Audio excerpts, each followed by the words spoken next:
Forex market in particular is a highly news-driven market, and the best way to understand what news is affecting the currency markets is through a website called forexfactory.com.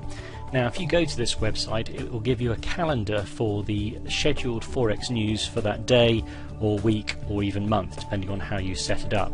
So as we look at the screen here, we've got the Forex news calendar for Friday the 1st of June 2012. Now, just a quick scan down, as once you set the clock to your local time, then all the news will be scheduled accordingly to your day. And obviously we start with the beginning. We've got some news that's Japanese news, and it's to do with Japanese currency.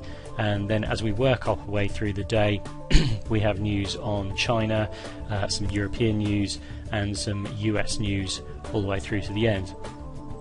Now, on Forex Factory, the results of these news will be shown on the right hand side as the day progresses. They will give you a forecast for what that number is likely to be, what the previous number be, and then it will print the actual. And currency moves come when there is a difference between the actual and the forecasted, so what people are expecting with what they're actually getting.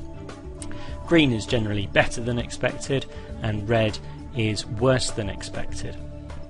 The currency markets, as I said, are driven by news 24/7, so it's pretty difficult to avoid trading over news periods, but there is one particular piece of news called the US non-farm payrolls that really is the daddy of all currency news, and is very well worth staying out of the market, or at least protecting positions when this is coming along, because basically all hell breaks loose when the non-farm payrolls come out, and it will go mad no matter whether the result is good, bad, or as expected. It just seems to be chaos.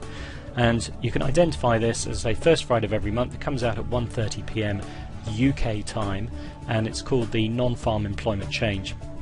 So today the scheduled forecast was 151,000, and actually what we got was 69,000, so that's worse than expected, and that will have created some moves in the market.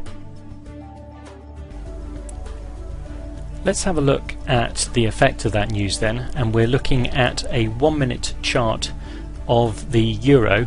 It's about 5 minutes after the news came out at 1:30, and we can see a huge great spike down as that news came out, and then as soon as it spikes down it moves all the way back up again and is pushing straight the other way. So compared to the previous time beforehand, and you can see it's relatively stagnant, relatively flat, we've got a whopping great piece of news, and to add insult into injury, it seems rather directionless. We've gone straight down and straight back up again, so very difficult to trade, and would most likely have taken many traders out of a variety of different positions set around the channels set beforehand. To emphasize the point, we've switched to a 15-minute chart now, so this is 15 minutes after the news came out, and you can see this whopping great pin bar that totally eclipses pretty much most of the trading range for the morning. So again, very difficult to know whether you're going long or short and where to put stop losses. Most likely would have been taken out, and therefore another good reason why it's best to be not actively in the market.